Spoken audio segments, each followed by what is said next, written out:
Good morning students, मैं आयुष पुरोहित आप सभी का स्वागत करता हूं नवज्योति ग्लोबल स्कूल के यूट्यूब चैनल में। और मैं यहां से आपके लिए रेगुलर हिंदी के अपडेट्स लाता रहता हूं। और इसी क्रम में आज हम पढ़ने वाले हैं कक्षा 6 की हिंदी का एक पाठ जिसका नाम है जो देख कर भी नहीं दिखते। ठीक है बच्चों, पाठ नंबर 11 है और अभी तक हम कक्षा 6 में 10 पाठ कंप्लीट कर चुके हैं। और आपको उन जो हमने पाठ कंप्लीट किए हैं उनकी अगर वीडियो देखनी है तो आप ऊपर प्लेलिस्ट के बटन में जाकर के उन वीडियोस को वॉच कर सकते हैं। आई होप आपने उन सभी वीडियोस को देख लिया होगा। और अब हम जो है इस वीडियो को आगे कंटिन्यू करते हैं। कभी कभी मैं अपने मित्रों की परीक्षा लेती हूँ यह परखने के लिए कि वह क्या देखते हैं। हाल में ही मेरी अपने एक प्रिय मित्र जंगल की सैर के बाद वापस लौटी। मैंने उनसे पूछा, आपने क्या देखा? तो बच्चों, ये जो कहानी है हेलन केलर के द्वारा लिखित गई है। हेलन जो कि अपने बचपन में किसी बीमारी के कारण अपनी देखने की क्षमता को खो चुकी होती है। तो बच्चों, वो सिर्फ चीज़ों को महसूस कर सकती थी और उनकी जो महसूस करने की जो क्षमता थी वो इतनी ज़्यादा प्रबल थी कि वो चीज़ों को ऐसे हाथ से ही महसूस कर लेती थी। ठीक है, हाथों से ही महसूस कर लेती थी कि वो क्या चीज़ है। तो उसी क्रम तो वो अपनी दोस्तों से पूछती हैं, वो क्या करती हैं, हेलन जो है वो अक्सर अपने मित्रों की परीक्षा लेती रहती हैं। परीक्षा क्यों लेती हैं? कि वो देखना चाहती है कि उनके दोस्त क्या देखते हैं, या उनके दोस्त जो है उनका जो समाज को देखने का जो नज़रिया है वो किस तरीके का है। ठीक है, तो हेलन बताती हैं कुछ ही समय पहले उनकी एक दोस्त जो जंगल से वापस लौटी है। ठीक है, उनकी एक दोस्त जो जंगल से वापस लौटी है, हेलन ने उससे क्या पूछा कि आपने जंगल में क्या देखा? तो दोस्त कहती है कुछ खास तो नहीं, उसका जवाब था। तो वो लड़की क्या कहती है, कुछ खास तो नहीं, जो उनकी हेलन की दोस्त थी। आज हेलन को बहुत अचरज हुआ क्योंकि अब वो इस तरह के जवाबों की आदी हो चुकी है। मेरा विश्वास है कि जिन लोगों की आंखें होती हैं वे बहुत कम ही देखते हैं। हेलन को बहुत ज़्यादा आश्चर्य हुआ कि यार वो जंगल गई और उन्होंने कुछ भी नहीं देखा, ऐसा कैसे हो सकता है ना?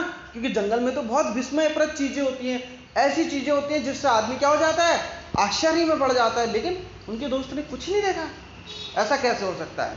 लेकिन हेलन जो है अब उन्हें इस तरह के जवाबों की क्या हो गई थी, आदत हो गई थी। अब उन्हें पता था कि इस तरीके के जवाब अब लोग देते रहते हैं। तो हेलन जो है उन पर क्या करती थी, ज़्यादा ध्यान नहीं देती थी। और हेलन का ये मानना था कि जिन लोगों के पास आंखें होती हैं वो क्या करते हैं, वो बहुत ही कम देखते हैं। ठीक है क्या यह संभव है कि भला कोई जंगल में घंटा भर घूमे और फिर भी कोई विशेष चीज ना दिखे? मुझे जिसे कुछ नहीं दिखाई देता सैकड़ों रोचक चीजें मिलती हैं जिन्हें मैं छूकर ही पहचान लेती हूँ। अब हेलन बता रही है कि ऐसा कैसे हो सकता है कि कोई एक घंटे भर जंगल में घूमे और उसे कुछ भी ऐसा ना मिले जिससे कि वो क्या हो, आश्चर्य में पड़ जाए, उसमें क्या हो, उसको बड़ा क्या हो जाए, क्यों अचंबा हो जाए कि यार ये क्या चीज़ है, ऐसा कैसे हुआ, है ना? तो ऐसा कुछ भी नहीं हुआ। जो हेलन बताती है कि जिसे कुछ नहीं दिखता, मुझे जिसे कुछ भी नहीं दिखता सैकड़ों रोचक चीज़ें मिलती है। कितनी मिलती हैं? एक दो नहीं, सैकड़ों मिलती हैं। ठीक है, तो जिन्हें हेलन क्या करती है, छू करके ही पहचान लेती है। ठीक है स्टूडेंट्स, पीछे की जो बैकग्राउंड नॉइज आ रही है उसके लिए आई एम सॉरी, उसे अवॉइड करें और कृपया अपने जो लेक्चर है उस पर कंसंट्रेट करें। ठीक है, मुझे जिन्हें मैं छूकर पहचान लेती हूँ। ठीक है, ये चीज़ यहाँ तक सभी को क्लियर हो रहा होगा। अब हम आगे बढ़ते हैं। मैं भोज के पेड़ की चिकनी खाल और चीड़ की खुरदरी खाल को स्पर्श से पहचान लेती हूँ। वसंत के दौरान मैं टहनियों की नई कलियां खोजती हूँ।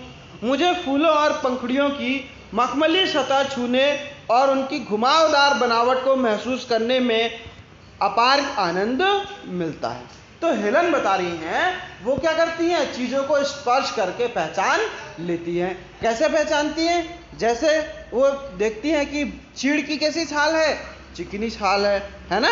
वो क्या कर रही हैं, चीड़ भोज के पेड़ की छाल कैसी है, चिकनी है, बहुत ही फिसलन वाली है। और वहीं अगर चीड़ के पेड़ की खाल देखें तो कैसी है, काफ़ी खुरदुरी है। और जो हेलन है उन्हें वसंत के मौसम में नई नई क्या खोजती हैं, वो टहनियाँ खोजती हैं, है ना। क्या खोजती हैं, नई नई टहनियाँ खोजती हैं। और क्या करती हैं, वो नए नए पत्ते खोजती हैं, नई नई कलियाँ खोजती हैं, और पत्तियों की टहनियों की बनावट को भी वो देखती हैं। ठीक है, यहाँ तक आपको क्लियर हो रहा है। अब हेलन को क्या होता है, हेलन जो फूल पत्ते जिसकी जो मखमली जो कोमल सतह होती है, बच्चों आपने कभी देखा होगा जो नया नया फूल जो निकल के आता है, जो नई कली आती टहनी आती है, उनकी सतह कैसी होती है, बहुत ही ज़्यादा कोमल होती है। तो हेलन बताती है उन्हें उसे छूने में क्या लगता है, बहुत ज़्यादा आनंद आता है। ठीक है, इस दौरान मुझे प्रकृति के जादू का कुछ एहसास होता है। कभी जब मैं खुश नसीब होती हूँ तो टहनी पर हाथ रखते ही किसी चिड़िया के मधुर स्वर कान में गूंजने लगते हैं। मुझे अपनी अंगुलियों के बीच झरने के बहते हुए पानी को महसूस कर मैं आनंदित हो उठती हूँ। मुझे चीड़ की फैली पत्तियाँ या घास के मैदान किसी भी महंगे कालीन से अधिक प्रिय हैं। मौसम बदलते हुए मौसम का समा मेरे जीवन में एक नया रंग और खुशियाँ भर जाता है। तो हेलन बता रही हैं कि हर दौरान हर एक पल प्रकृति जो है उनको क्या करती है, आनंदित कर देती है। और ऐसा कभी नहीं होता, ऐसा होता है कि उन्हें क्या है, प्रकृति के जादू का एहसास होता रहता है। ठीक है, तो हेलन बताती है कभी वो खुश नसीब होती हैं तो उन्हें क्या होता है, टहनी पर हाथ रखते ही चिड़िया के मधुर स्वर सुनाई देते हैं। ठीक है, और हेलन बताती हैं कि वो हाथ से झरने के जल को हाथ से छू करके महसूस करती हैं और इसमें उन्हें क्या होता है, बड़ा ही आनंद आता है। और मुझे हेलन को किसी चीड़ के मैदान, चीड़ की फैली पत्तियां, घास के मैदान किसी भी महंगे कालीन से क्या है, बहुत अधिक ज़्यादा पसंद है। और वो बताती हैं ये जो नया मौसम है, ये जो मौसम बदलता है, जैसे जब मौसम में परिवर्तन होता है वो क्या करता है, मेरे जीवन में एक नया रंग भर जाता है। कभी कभी मेरा दिल इन सब चीज़ों को देखने के लिए मचल उठता है। अगर मुझे कभी इन चीज़ों से छूने भर से सिर्फ इतनी खुशी मिलती है तो उनकी सुंदरता देखकर तो मेरा मन मुग्ध ही हो जाएगा। परंतु जिन लोगों की आंखें हैं वे सचमुच बहुत कम देखते हैं।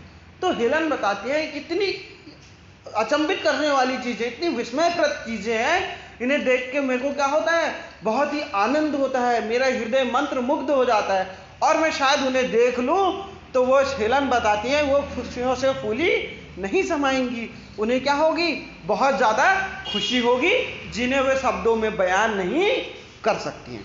ठीक है, अब हेलन बोलती हैं कि सोचो अगर मुझे देखने से इतनी खुशी मिलती है, छूने से इतनी खुशी मिलती है, तो देखती तो मैं कितना अच्छा होता।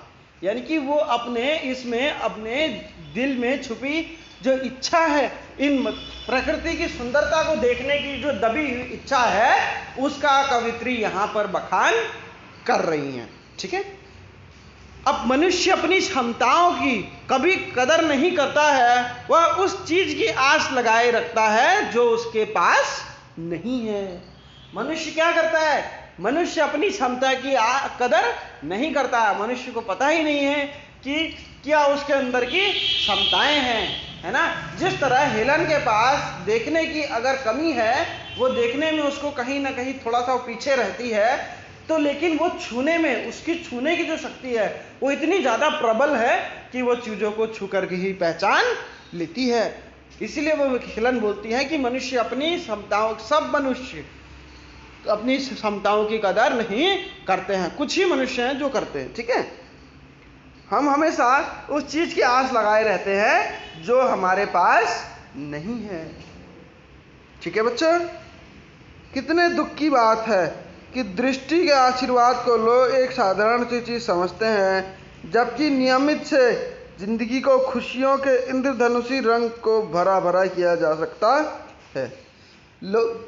हेलन बताती है कि कितने दुख की बात है, कितना बुरा लगता है कि जब लोग दृष्टि के आशीर्वाद को, यानी कि वे लोग जो देख सकते हैं, इस आशीर्वाद को क्या करते हैं, एक साधारण चीज समझते हैं, मामूली सी बात समझते हैं, जबकि सिर्फ इसी की वजह से जीवन को खुशियों से हरा भरा किया जा सकता है।